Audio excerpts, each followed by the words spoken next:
Hey, how's it going? Um, Today is a rough day. Yesterday was rough, and it kind of makes sense because I didn't realize what today was. Um, Today is my grandmother's birthday. She passed away in January. This time of the year is really rough because, there's a lot of reminders, anniversaries, death. And I guess I should go back to give a little reference. 3 years ago, my father passed away, September 9th. We're coming up close to that. Today's my grandmother's birthday, but after my father passed away, I kind of lost my shit. And it was a very hard time in my life. I started drag. Like, there was some good and some bad. I started drag. And it just kind of started this crazy roller coaster, And then last year, it really went bad. I lost my mother in October, so we're coming up to October. I lost my mother in January. My marriage ended. I voluntarily ended it. It was done before that, but I ended it. I just passed my wedding anniversary, which was, it's a hard pill to swallow. To know you invested 20 years and was probably one of the, I don't want to go there because I don't want to bash. Bottom line, it didn't end well.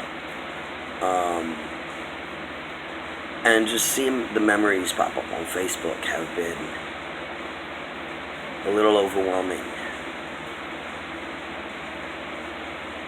I don't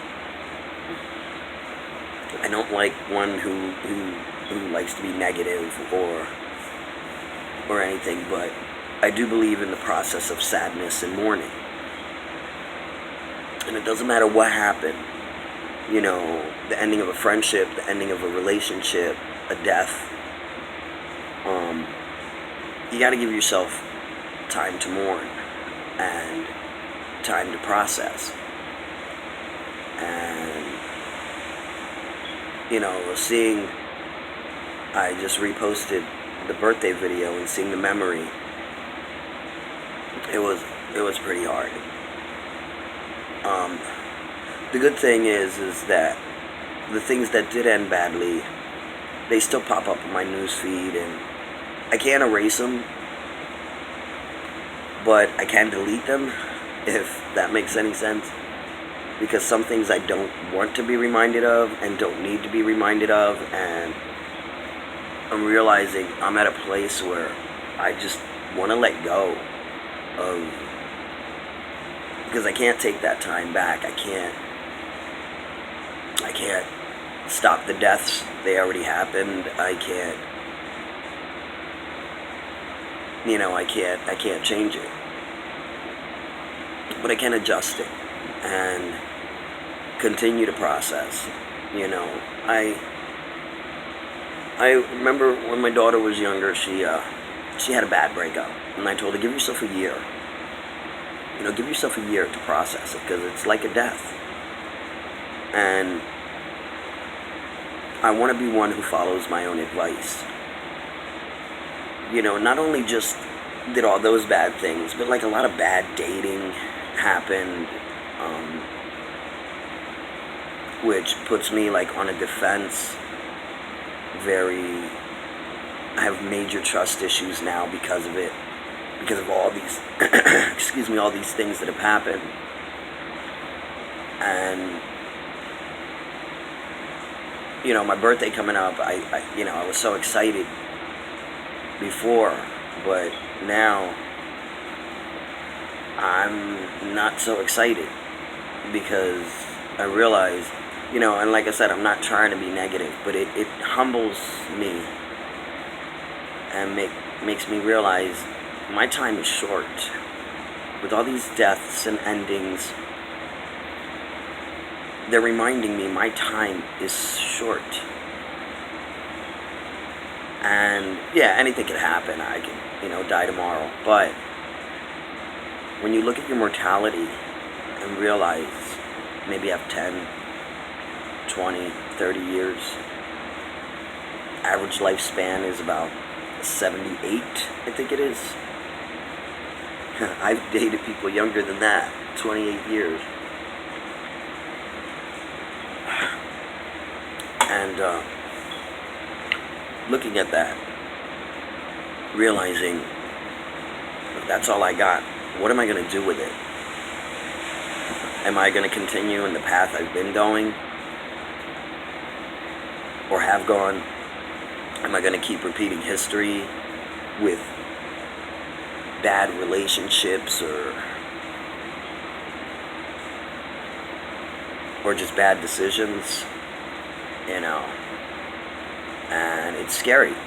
It's really scary when you look at mortality in the face and realize how much more of your time are you going to waste on stupid things, stupid situations, stupid people, And I've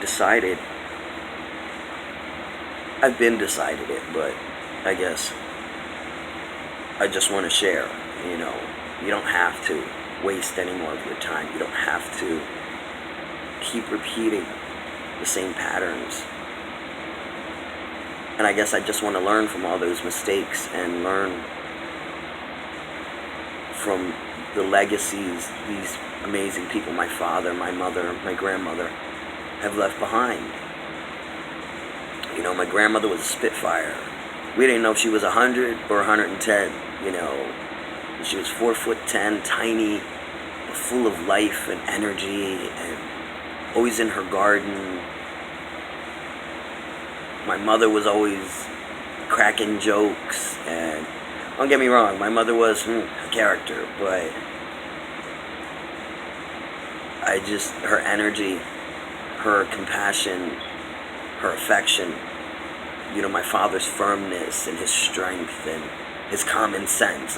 He was just such a wise man. And instead of focusing on what I felt they did wrong or how they handled things, just focus on their strengths and try to apply them and adapt them,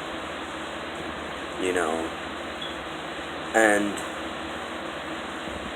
as far as my marriage ending, realizing not everybody is up to the task when the hard times come.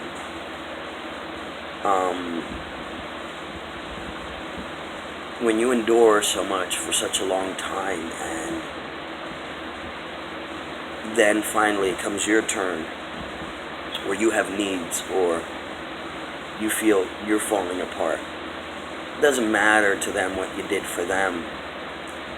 If they're not capable of standing by you through your dark times, it kind of hurts and it feels like a betrayal, and I guess it taught me to pick and choose carefully, very carefully, who I'm willing to endure anything with. Because if I was in a marriage of 20 years and when things got tough for me, that person wasn't capable of being there in any capacity the way I was for that person, it's disappointing. But that's not here nor there, because I always believe, I believe in natural selection. I believe in things happening because they just weed themselves out. And I believe that situation had ran its course. And I was so ready for it to be over. And I know it sounds like I'm like jumping from situation to situation, but it's all going to connect. All of this is teaching me the life lesson for me of invest where it's worth investing. Take what you can out of bad situations. Take the good out of it. And what is the lesson learned from that bad situation? Cherish every moment, because in any moment it could be gone, and you're gone.